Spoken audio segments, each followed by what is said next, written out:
Welcome back to Cook the Planet, where we bring global flavors to your kitchen, one authentic homemade recipe at a time. Today we're going to North Africa and making one of the region's most iconic condiments, harissa. Harissa is bold, it's spicy, it's deeply smoky, fragrant, and a total flavor bomb. And the best part, you can make it from scratch using fresh, wholesome ingredients and no processed junk. Here's what you'll need to make traditional harissa. 1 ounce of dried red chili pepper flakes, 4 garlic cloves, 1/2 teaspoon coriander seeds, 1/2 teaspoon cumin seeds, 1 teaspoon caraway seeds, 3 tablespoons olive oil or more to taste, 1/4 teaspoon salt and slightly more. Optional, 1 teaspoon dried Carolina Reaper or other super hot peppers. If you want, you can toast the whole spices, the coriander, cumin, and caraway, just for 30 to 60 seconds. This can wake up their oils and deepens their flavor. Personally, I never do this. I like the flavor of them untoasted just as well. This will taste great whether you toast the spices or not. Next, let's work on the chilies. Put them in a bowl and soak them in hot water for about 15 minutes until they're soft and pliable. I find it's easiest to just heat some water up in a hot water carafe and pour it over the peppers. And you can tell when you put enough in so it just comes to the top of the peppers. And when you push down with the spoon, it'll have a spongy consistency. The most important part is to only put in enough water so that the peppers soak up the water completely.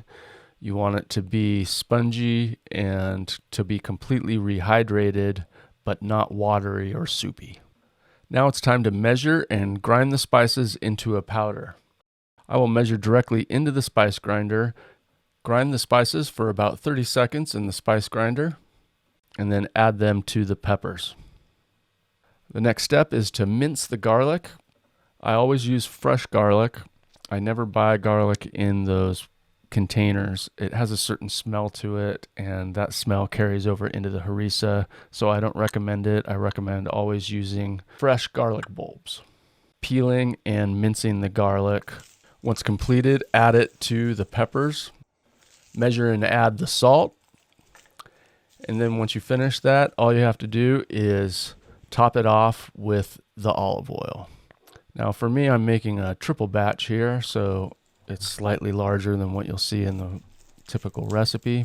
I have this recipe memorized because I've made it so many thousands of times. I've been making this recipe since I was 15 years old. I always have a batch of peppers on hand so that I can easily make harissa when I run out.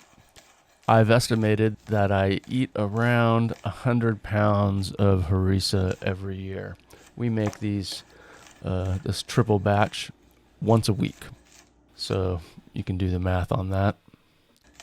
Cover it and store it in the fridge. It'll keep for up to 3 weeks, and I'd say the flavor gets better after a day of sitting in the oil. You can use harissa to marinate meats, stir into couscous, add to soups and stews.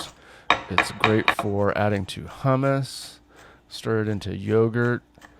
It is truly a global secret weapon.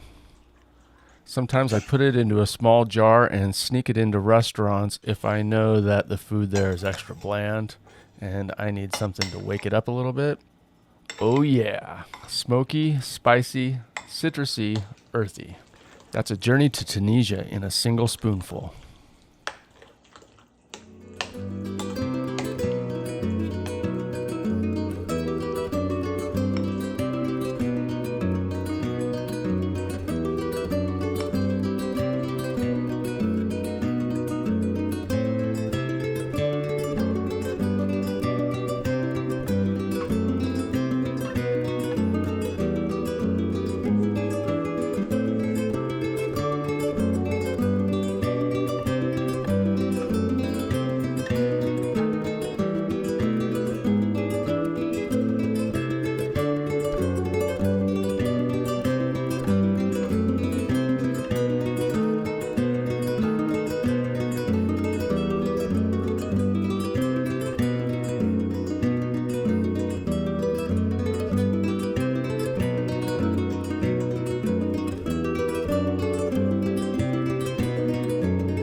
If you loved this recipe, like and subscribe to Cook the Planet and let me know in the comments.